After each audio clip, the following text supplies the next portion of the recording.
जब हम पुराना नियम को का अध्ययन करते हैं तो वहाँ देखते हैं व्यभिचार के बारे में। क्योंकि वचन कहता है कि जब एक व्यक्ति व्यभिचार में जब वो पड़ जाता है तो परमेश्वर से वो दूर हो जाता है। और वचन कहता है कि व्यभिचार से परमेश्वर नफरत करता है, क्योंकि व्यभिचार एक पाप है। और जितने भी व्यभिचार के जो पाप पुराने नियम के अनुसार अगर देखा जाए तो ऐसे पाप करने वाला को पत्थर के थ्रू मार मार कर उसको मार दिया जाता था। परंतु वचन हमको जब हम नए नियम में आते हैं तो नया नियम तो और भी कुछ कड़क बातें करता है। क्योंकि पुराने नियम में व्यभिचार करने वालों को पत्थर के थ्रू मार दिया जाता था। अब हम सोचते हैं कि नया नियम एक अनुग्रह का जमाना है और परमेश्वर प्रभु यीशु मसीह माफ करता है। हाँ, बिल्कुल अच्छी बात है, अनुग्रह का जमाना है, यीशु मसीह हमको माफ करता है ना। परंतु जब हम नए नियम को ही जब इस संदर्भ में जब हम उसको जानने की कोशिश करते हैं तो वचन कहता है मत्ती 5 अध्याय उसके 27 और 28 पद में, तुम सुन चुके हो कि कहा गया था व्यभिचार न करना। हाँ, क्योंकि ये बातें पुराने नियम से रिलेटेड है। क्योंकि परमेश्वर ने जब मूसा को 10 कमान 10 आज्ञा दिया था तो परमेश्वर ने इस चीज के बारे में भी वहां पर कहा था। इसलिए नए नियम में इस लाइन को यहाँ रिपीट किया गया है।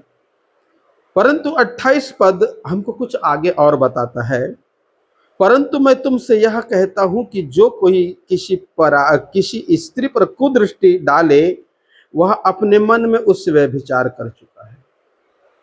अब वचन कहता है कि हम यदि शरीर से व्यभिचार कर रहे हैं तो पत्थर के थ्रू उसको मार दिया जाता था, ये पुराने नियम में है। और यदि हम नए नियम में आ जाते हैं तो वचन कहता है कि सोचना, मतलब किसी स्त्री के बारे में कि बहुत सुंदर है, अगर इससे मेरा रिलेशन अगर हो जाता तो कितना अच्छा होता, मतलब ये सोचना भी नया नियम कहता है ये गुनाह है। या ये सोचने का मतलब यीशु कहता है कि तुमने उससे अपने मन में, अर्थात शरीर में तो नहीं परंतु मन में तुमने उससे व्यभिचार कर लिया है। तो कहीं ना कहीं नया नियम व्यभिचार के बारे में बहुत सख्त है, बहुत कड़क है।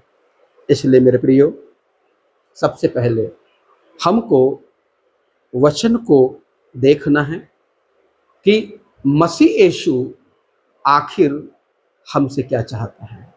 हाँ मेरे प्रियो, क्योंकि जब हम मसीह यीशु के पास आते हैं और जब मसीह यीशु से प्रार्थना करते हैं, क्योंकि कोई भी ऐसा व्यक्ति नहीं जो अपने आदत के ऊपर विजय पाए, क्योंकि संसार में कोई भी ऐसा नहीं, सिर्फ यीशु को छोड़कर। इसलिए मेरे या आपके लिए यीशु एक मददगार हो सकते हैं। यदि मैं या आप अगर कहते कि प्रभु ये आदत मुझसे छूटती नहीं, मैं आपसे प्रार्थना करता हूँ आप मेरी मदद करो ताकि प्रभु इस आदत के ऊपर मैं विजय को प्राप्त कर सकूं। जब ऐसा हम दिल से अगर प्रार्थना करते हैं, सचमुच उस गलत चीज को हम छोड़ना चाहते हैं और प्रभु के चरणों में बैठकर अगर हम प्रार्थना करते हैं तो 100% परमेश्वर हमको उस आदत के ऊपर विजय देता है। और वो जो आदत है, वो जो पाप है, जो बार बार हम गिरते थे या बार बार दुष्ट हमको गिराता था, वही आदत या वही पाप के ऊपर हम विजय को प्राप्त करते हैं। इसलिए मसीह यीशु ने अपने वचन में स्पष्ट रीति से हमें एक सलाह देता है और हमें ये बताना चाहता है कि जो काम तुमसे नहीं होता, प्रभु कहता है वो काम तुम्हारे लिए मैं करूँगा। इसलिए मेरे प्रियो, हमको विशेष विशेष प्रार्थना मसीह यीशु के पास आकर करना है। क्योंकि हम देखते हैं कई बार हमारी खुद की गवाही होती है और हम गवाही देते भी हैं कि हमारे से ऐसा नहीं हो रहा था, या हमारा ये काम बिगड़ गया था, ठीक है, या हम कुछ करना चाह रहे थे वो हो नहीं रहा था, ठीक है। पर जब हम लोग प्रभु के चरणों में बैठे, हम प्रार्थना करें और प्रभु को पुकारे, प्रभु से बोले, तो अचानक एक एक वो काम ऑटोमेटिक होना शुरू हो गया।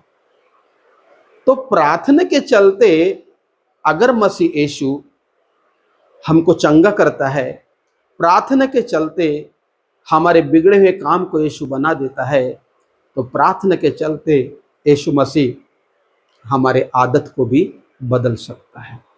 इसलिए मेरे प्रियो, हम में से प्रत्येक जन के लिए एक विकल्प है, एक उपाय है, एक मददगार है, एक सहायक है, और वो ये कहता है कि जो तेरे से नहीं होता तू मेरे पास आ, जो तेरे से नहीं होता वो मेरे पास, तू मेरे पास आ। और जब तू मुझसे प्रार्थना करेगा, मुझसे बोलेगा कि प्रभु इस चीज को मैं छोड़ना चाह रहा था पर इसको मैं छोड़ नहीं पा रहा था, ये चीज प्रभु मैं करना नहीं चाह रहा था परंतु मुझसे हो जाता था, परंतु प्रभु आज मैं निर्णय लेता हूं, डिसाइड करता हूं कि प्रभु आज आप मेरी सहायता और मदद करिए, जिसके चलते पिता मैं इन आदतों के ऊपर विजय पा सकूं। जब ऐसा करके मैं और आप प्रार्थना करेंगे मेरे प्रियो, तो एक दिन आपके पास ये गवाही होगी कि आपका परमेश्वर आपको उन परिस्थितियों के ऊपर कैसे विजय दिया, और वही समस्या, वही पाप और वही असफलता जो बार बार आपको गिराती थी या बार बार आपको निराश करती थी, एक दिन वो आपके शरीर के ऊपर नहीं परंतु आपके पैर के नीचे होगा और आप उसके ऊपर विजय को प्राप्त करेंगे। इसलिए मसीह यीशु हमसे यही बात कहना चाहता है, और यदि मैं और आप अगर इस बात को अगर मनन करते हैं और मैं और आप अगर इस बात के ऊपर अगर ध्यान देते हैं और वचन के अनुसार जो मसीह ने कहा अगर करना चाहते हैं, तो एक दिन निश्चय ही मैं और आप विजय को प्राप्त करेंगे, क्योंकि हमारा परमेश्वर विजय देने वाला परमेश्वर है और वो हमारे साथ रहने वाला परमेश्वर है। इसलिए मेरे प्रियो, जब आप इस वचन को सुनते हैं, आप जहाँ से भी सुन रहे हैं मेरे प्रियो, जब आप इस वचन को सुनते हैं तो सुन के आपको खुश नहीं होना है, परंतु इसे अपने जीवन में प्रैक्टिस करना है। और जब इसे अपने जीवन के ऊपर प्रैक्टिस करके जब आप वैसा ही प्रार्थना करेंगे जैसे मसीह यीशु चाहता है, वैसे ही जब आप प्रार्थना करेंगे तो एक दिन बहुत बड़ी गवाही आपके पास होगी, और आपके जितने भी जो समस्या थे, जो आपको ऊपर उठने से रोकते थे या आगे बढ़ने से रोकते थे, वो एक दिन सब आपके पैर के नीचे होंगे, क्योंकि वचन में भी स्पष्ट रीति से लिखा है लूका के 10:19 में कि परमेश्वर का वचन कहते कि हर एक प्रकार की परिस्थिति वो सब लूका 10:19 के अनुसार आपके पैर के नीचे रहेंगे और आप उसको अपने पैर से रौंद देंगे।